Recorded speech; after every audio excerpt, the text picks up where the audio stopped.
Saludos cordiales reciban de la Academia Quetzalteca de Constitucionalistas y sean bienvenidos a esta sesión de análisis jurisprudencial de sentencias de la Corte de Constitucionalidad para poder analizar un poquito cuál es su criterio en diferentes ámbitos.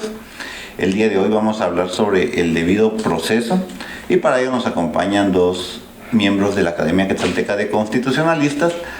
que es el licenciado Alan Amílcar Estrada Morales y licenciado Agustín Andrés Francisco Antonio.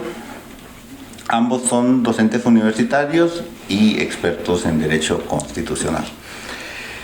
En ese sentido, vamos a iniciar preguntándole, licenciado Agustín, si nos puede comentar un poquito sobre la evolución histórica en cuanto al debido proceso, por favor.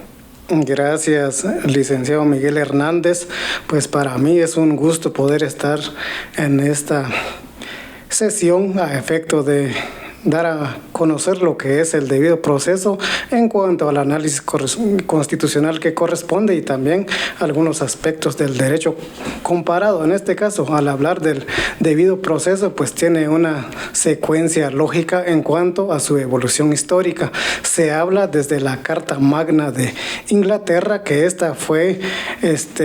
creada en el año de 1215, en donde se determina que el debido proceso en el mismo se tiene que aplicar lo que es la legislación del país. Llama la atención en esta Carta Magna de que el debido proceso es no violentar los derechos de la persona que está sometida a un procedimiento determinado. En este caso, pues hay que tomar en consideración de que previo a poder ser privado de su libertad, de restringir una garantía constitucional que le corresponde a la persona, pues debe de agotarse un procedimiento para poder, pues, restringir del mismo. Posterior a ello, pues de Inglaterra, que es donde se restauró lo que es la Carta Magna, se pasa a lo que es Estados Unidos, en donde en la enmienda de la Constitución estadounidense, específicamente en la enmienda número 5 y también la 16, se determina de que el debido proceso, su fin esencial es agotar un procedimiento previo para poder privar de tres aspectos principales de lo que es la libertad, la vida y también de la propiedad de una persona que está sometido a un proceso determinado. Razón por la cual, pues acá, para resaltar, es que en Inglaterra, que es donde nació lo que es el debido proceso, se tiene que aplicar previo procedimiento lo que es la ley del país, y en Estados Unidos, a través de las enmiendas que indiqué, pues acá se debe de aplicar lo que es el debido proceso como lo conocemos actualmente. Muchas gracias, licenciado Agustín. En ese mismo sentido, ¿nos puede dar una definición de cómo podemos entender qué es el debido proceso? Gracias por la pregunta, licenciado. Pues no está de más indicar y citar a unos autores, dentro de los cuales se encuentra Lawrence Tribe, que él es un profesor y docente de la Universidad de Harvard, donde él resalta de que el debido proceso pues se tiene que cumplimentar y también privando o restringiendo lo que es los derechos fundamentales de una persona, principalmente lo que es la vida, la libertad y la propiedad, pues previo a un procedimiento determinado. Y también se puede hablar de lo que es Héctor Fixamudio, que es un tratadista mexicano, en donde indica él que el debido proceso pues es una garantía constitucional, es decir, pues lejos de una ley ordinaria, pues bien sabemos en la actualidad que la Constitución es la que ocupa el primer lugar en la cúspide de la legislación en cada estado. Pues él indicaba de que el debido proceso pues es un garante del derecho o las garantías constitucionales de cada estado. En el mismo sentido, pues se puede mencionar a Pedro Sagüez, que es un tratadista y estudioso argentino, en donde él indica que también el debido proceso no es más que garantizar los derechos legales que tiene una persona para poder también ser sometido a un proceso legal y privarlo en algún momento de los derechos de la propiedad, de la vida, también lo que es el derecho eminentemente personal, razón por la cual pues al momento de definir y tomar cada secuencia y cada aspecto aportado por los autores indicados, se puede resumir de que el debido proceso es garantizar a la persona pues los preceptos constitucionales importantísimos y fundamentales que tiene ante el Estado, y también garantizar lo que son sus derechos legales ante una autoridad competente. Se debe de tomar también en cuenta de que al momento de esta definición no únicamente se aplica el debido proceso a aspectos jurisdiccionales, sino que también a cuestiones dictadas por una autoridad administrativa. Muchas gracias por esa definición en cuanto a qué debemos de entender por debido proceso. Y en ese orden de ideas nos puede hablar un poquito sobre cómo en el derecho comparado otras legislaciones regulan qué es el debido proceso. Muchas gracias, licenciado. Pues en el sentido, tengo que partir que al estudiar el debido proceso, pues se tiene que tomar en cuenta también la Constitución que dio origen a esta expresión del debido proceso. Como indicaba pues en los antecedentes, la Constitución de Estados Unidos refiere de que el debido proceso es privar a una persona de algún derecho previo procedimiento correspondiente. En México, que es donde la Constitución mexicana establece de que el debido proceso se entiende de que no se puede privar a una persona sin un juicio previo. Posterior a ello, pues nos vamos a Suramérica, que es también una de las partes fundamentales de la concatenación de la legislación guatemalteca. Se puede tomar en consideración aspectos de la legislación colombiana, en donde indica que a la persona se le puede restringir lo que es un derecho, pero previo procedimiento determinado y dictada por una autoridad competente. En el mismo sentido, pues en la legislación argentina se puede mencionar pues un juicio previo a lo que es la aplicación del debido proceso. Es decir, al momento también de hacer la concatenación de lo indicado, se puede plasmar y resumir de que el debido proceso, que es lo que se debe de entender en cuanto al derecho comparado, es que nadie puede ser privado ni restringido de sus derechos fundamentales garantizados en la Constitución y también en legislación ordinaria previo a agotamiento de un procedimiento determinado ante autoridad competente. En ese sentido, puedo mencionar de que si hacemos alusión específicamente a nuestro entorno guatemalteco, nos vamos inmediatamente a lo dictado por el artículo 12 de la Constitución, principalmente en lo referente al derecho de defensa, en donde taxativamente resalta que nadie puede ser privado de sus derechos sin haber sido oído, citado y vencido ante autoridad competente. Al momento de indicar autoridad competente, pues reitero de que no es solamente una autoridad jurisdiccional, sino también ante una autoridad administrativa. En todo caso, en la actualidad, al momento de referir lo atinente al debido proceso, pues nos da una pauta a hacer uso de los recursos correspondientes, o en su caso, si existe alguna violación al debido proceso por autoridades estatales. Al enfocarse aquí en el estado de Guatemala, pues tenemos los recursos ordinarios y extraordinarios en nuestro estado. Posteriormente, en caso que la autoridad sigue con esa violación, esa restricción del derecho conculcado, pues se puede acudir ante la Corte Interamericana o la Comisión Interamericana, posteriormente ante la Corte Interamericana, de haber habido una violación a un derecho fundamental. No está de más también indicar que el debido proceso como complemento está regulado en el artículo 16 de la Ley del Organismo Judicial, que se concatena con el 12 de la Constitución, que de manera ya formal pues ya dan un sentido lógico a lo que es la expresión debido proceso. Muchas gracias, licenciado Agustín. Entonces vamos viendo cómo a lo largo de la historia ha ido evolucionando el debido proceso, cómo se define el mismo, y cómo lo regulan otras legislaciones en otras partes del mundo. En ese orden de ideas vamos con usted, licenciado Alan Estrada, y nos puede contar un poquito sobre cuál ha sido el arbitraje en los tratados internacionales del debido proceso, por favor. Muy bien, muchas gracias por el espacio. Para mí es un gusto el poder acompañarlos en este podcast relacionado con el tema del debido proceso. Quiero iniciar señalando que la dinámica del debido proceso se ha abordado desde diversos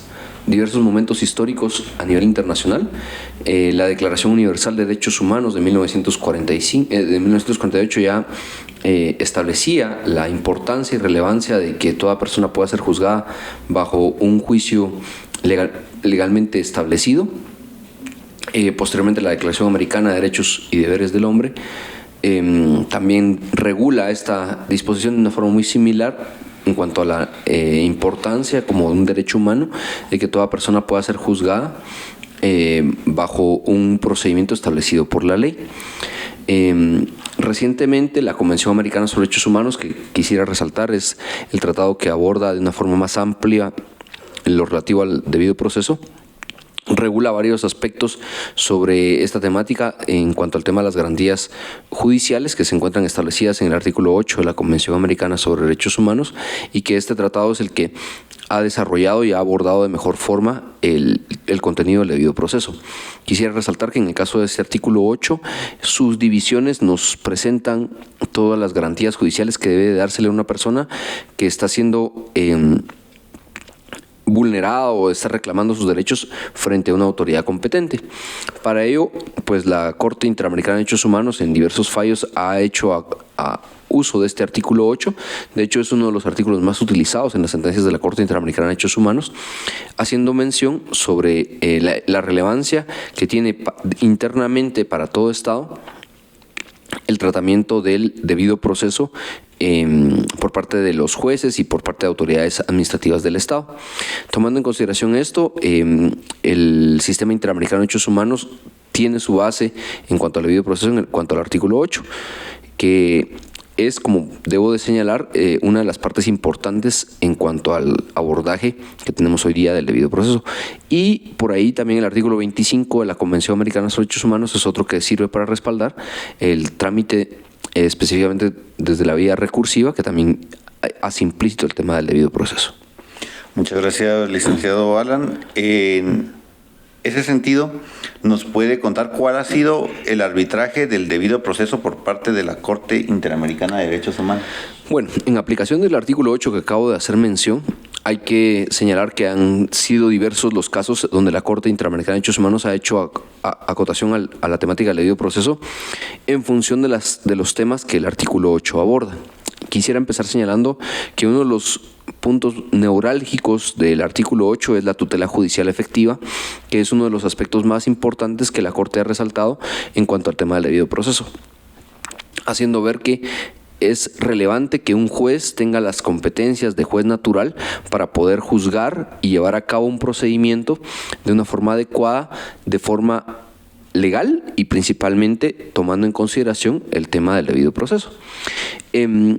Para esto, la tutela judicial efectiva se aborda desde el artículo 8 de la Convención y en casos como, por ejemplo, López Lón versus Honduras, o en el caso Apitz Barbera versus Venezuela, la Corte ha sido muy puntual en señalar la relevancia que los jueces tienen que tener independencia al momento de que conozcan un procedimiento, porque eso garantiza el debido proceso. La independencia judicial es una de las garantías más importantes que hacen proclive a que el debido proceso sea de una forma adecuada. Y tomando la acotación de que el juez debe ser una persona idónea, debe ser una persona que tenga las capacidades, que tenga el conocimiento del derecho, que al momento en el que emita una decisión motive sus resoluciones, eso es parte del debido proceso. Quisiera resaltar también que existe otro abordaje del debido proceso en cuanto a la falta de legislación o la falta de un establecimiento por parte del Estado del procedimiento que se debe llevar para determinado caso. Y aquí quisiera hacer mención el caso Maldonado Ordóñez versus Guatemala, donde la Corte Interamericana de Derechos Humanos estableció que Guatemala no tenía un procedimiento regulado en una ley para determinar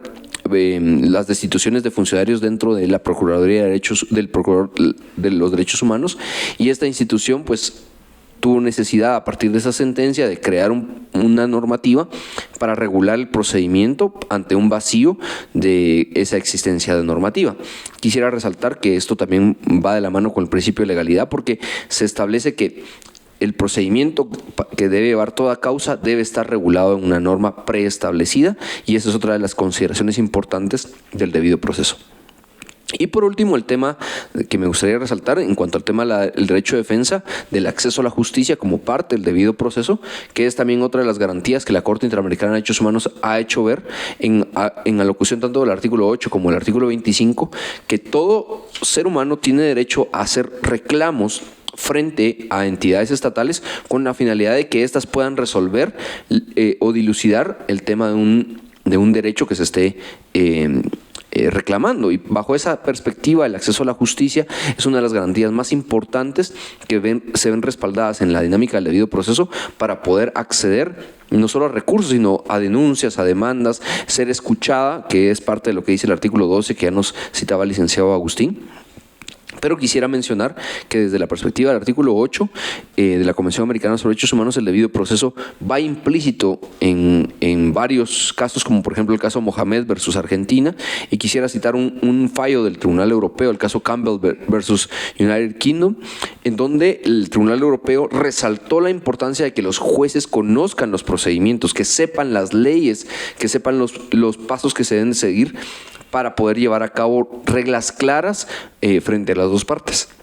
¿Y esto por qué es importante? Porque en un procedimiento, ya sea administrativo, ya sea judicial, es importante que las partes sepan cuáles son las reglas del juego, y esas reglas deben estar preestablecidas en una norma que el juez debe conocer, y eso da la capacidad para que el juez sea una persona idónea de poder llevar a cabo un juicio de conocimiento. Muchas gracias, licenciado Alan. Entonces, en ese mismo orden de ideas, ¿nos puede comentar cuál ha sido la evolución en el constitucionalismo guatemalteco de este debido proceso? Bueno, esta figura quisiera resaltarla que ya se acogió en la Constitución de 1824, tomando en consideración que en mucho de la Constitución de 1824, la Constitución de la Federación Centroamericana, fue tomado de la Constitución norteamericana. Ya las enmiendas que mencionó el licenciado Andrés Agustín hace un momentito de la Constitución de 1787 de Estados Unidos se incorporaron en la Constitución de 1824. No está por demás de señalar también que la Constitución del Estado de Guatemala de 1825 también acogió el tema del debido proceso, no taxativamente utilizando ese término, sino de una forma muy similar al que el constitucionalismo guatemalteco lo regula actualmente, que es el juicio justo, que debe de llevarse a cabo un procedimiento en forma igualitaria para todas las personas sin hacer distinción de personas. Este tema del principio de no discriminación es algo muy aplicable en el tema del debido proceso, con la finalidad, como refería hace un momento, que las reglas sean claras en el procedimiento. Ahora bien, en la evolución histórica de nuestro país se mantuvo mucho la regla del debido proceso en cuanto al tema de la tutela de juicios justos, de que los juicios se lleven de conformidad con la normativa correspondiente. Por ejemplo, quisiera señalar que en la Constitución de 1825 se presentaba que el procedimiento de jurados era el debido proceso que iba a llevar Guatemala. Esto se dejó por un lado ya en la Constitución de 1851, pero para 1825 la idea era que los procedimientos fueran por jurados. A partir de la Constitución de 1851, las modificaciones en la Constitución de 1879, ya entrando en el siglo anterior, la Constitución de 1945 mantuvo esa dinámica sobre el tema de la regla del debido proceso. Solo quisiera hacer una salvedad, que va a ser hasta la Constitución de 1985, donde se dio una separación un poco más dinámica sobre el debido proceso desde la perspectiva militar y la perspectiva civil. porque con antelación existía esa dicotomía donde se podían juzgar a personas por fuero militar, personas civiles. Esta separación es una de las discusiones más importantes que se tuvo en la Asamblea Nacional Constituyente de 1984, y el constituyente quiso dejar muy en claro a la lectura del artículo 12 de la Constitución que nadie puede ser juzgado por jueces o tribunales especiales, y ese es el procedimiento que trató de diferenciar, y justamente en el diario de sesiones se puede observar una discusión que se tuvo entre dos constituyentes que resaltaban la importancia de dejar claro en el artículo 12 de la Constitución que el debido proceso incluía la separación del juzgamiento de personas por juicios especiales. Existen inclusive sentencias de la Corte de Constitucionalidad vinculadas con el análisis, por ejemplo, de tribunales de mayor riesgo o tribunales que se han creado para áreas específicas, donde la Corte ha dicho que esa no es la dinámica de separación sobre el tema de tribunales especiales, porque la Corte Suprema de Justicia es la que crea estos tribunales. Sin embargo, sí hay que saber hacer la distinción, que hay jurisprudencia de la Corte de Constitucionalidad en cuanto al tema de juzgamiento de civiles por parte de tribunales militares, lo cual es prohibido, justamente en acotación a esta dinámica que en la discusión del artículo 12, al momento de redactarlo la Asamblea Nacional Constituyente, pues quiso dejar en claro esa separación para el tema de juzgamiento, que los jueces militares van a juzgar única y exclusivamente a militares. Muchas gracias, licenciado Alan. Excelentes todos los conocimientos que ambos nos están compartiendo. Ya para ir concluyendo, después de haber abordado ampliamente el debido proceso, ¿nos podría indicar cuál es el criterio jurisprudencial que actualmente maneja la Corte de Constitucionalidad en relación a este? Muy bien, desde el expediente 3383 del año 2008, la Corte de Constitucionalidad asentó un giro jurisprudencial en cuanto al tema del debido proceso, haciendo la acotación del artículo 12 de la Constitución. Como bien mencionaba el licenciado Agustín,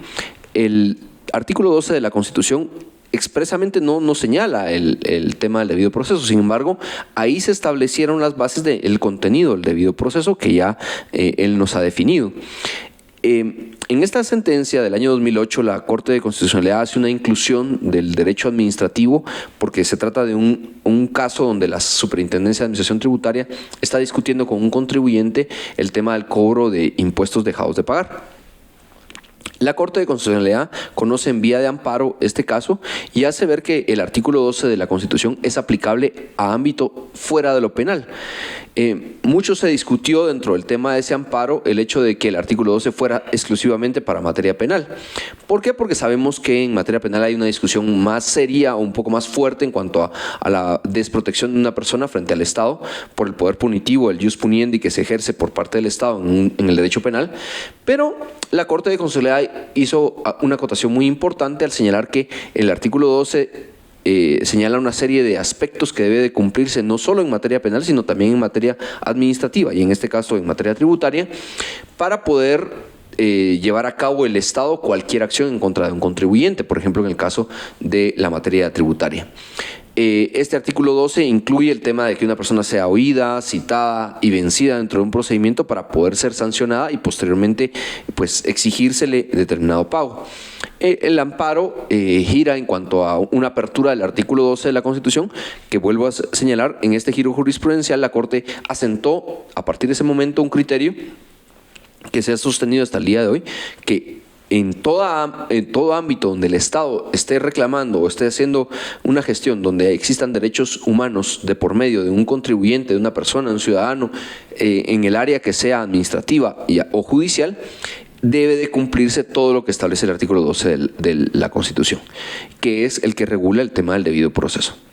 En jurisprudencia más reciente, la Corte de Constitucionalidad quiso resaltar, en cuanto al tema del debido proceso, la importancia de que en materia disciplinaria, incluyendo en materia de sanciones a servidores públicos, por ejemplo, en la aplicación de la Ley de Servicio Civil del organismo judicial, en aplicación de la Ley de Servicio Civil en general y también en materia militar, todo esto tiene aplicación hacia el artículo 12. No importa que no sea directamente área penal, pero el sistema disciplinario requiere una aplicación muy puntual de lo que el artículo 12 de la Constitución establece. Y cualquier inobservancia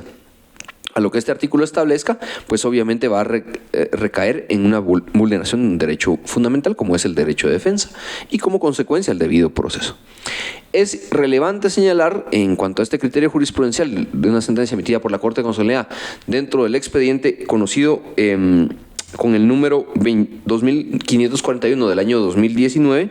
que la Corte estableció que el debido proceso es aplicable a toda área del derecho, pero principalmente debe tomarse en cuenta en el derecho punitivo, que es un área muy especial, porque es donde el Estado tiene mayor incidencia en cuanto a agravar derechos de una persona. Y por último quisiera citar una de las sentencias más recientes, donde la Corte Constitucional en el expediente 5820-2019 hace ver la importancia de que en la imposición de sanciones,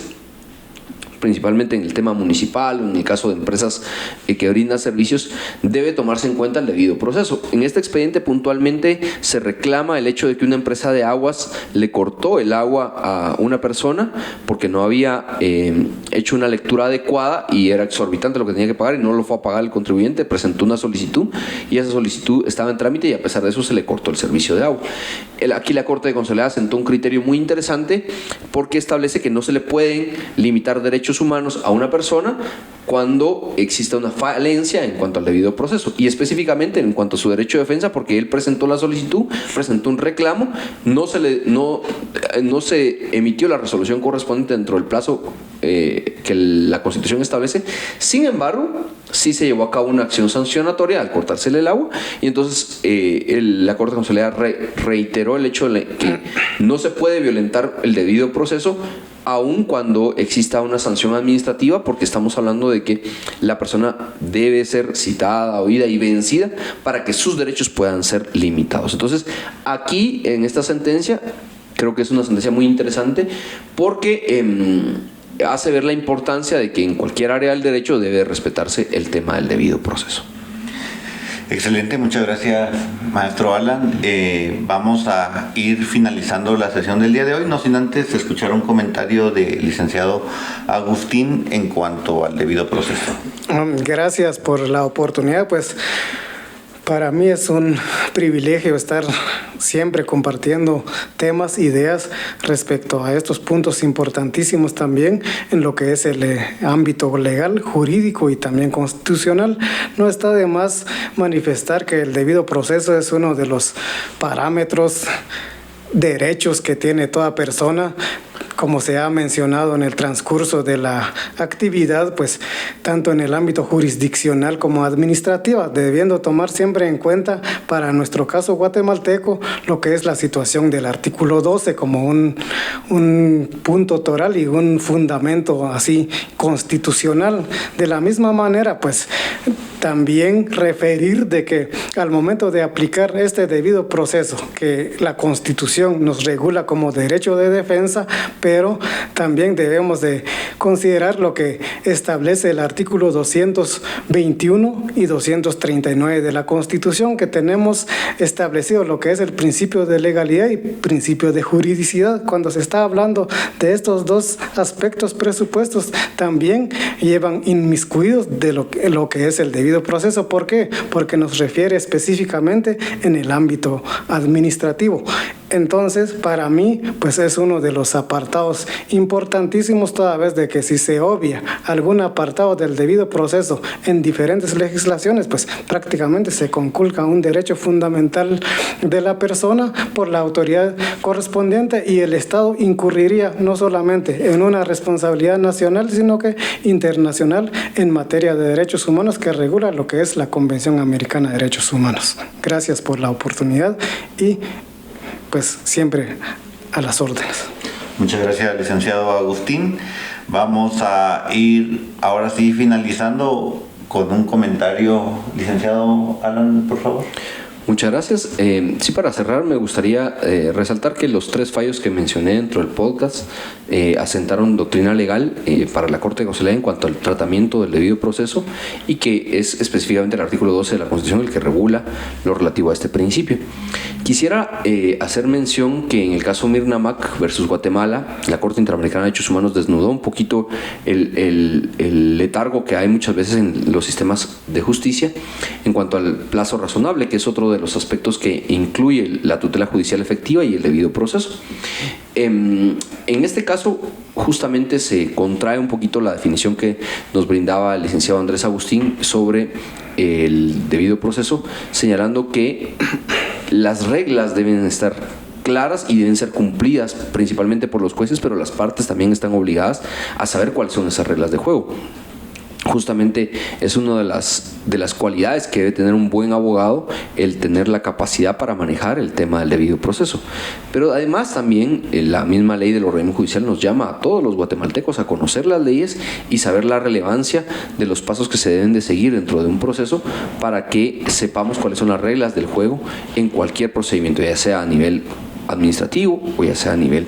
judicial. Así que muchas gracias por la oportunidad y pues también quedamos a la orden.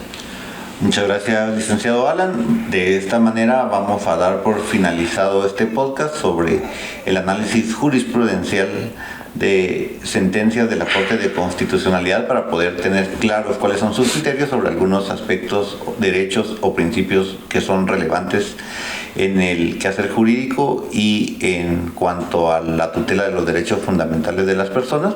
De esta manera los invitamos a que puedan seguir nuestras redes sociales y siempre estar atentos a las diferentes actividades que hacemos y puedan seguir estos podcasts. Muchas gracias. Gracias, Félix.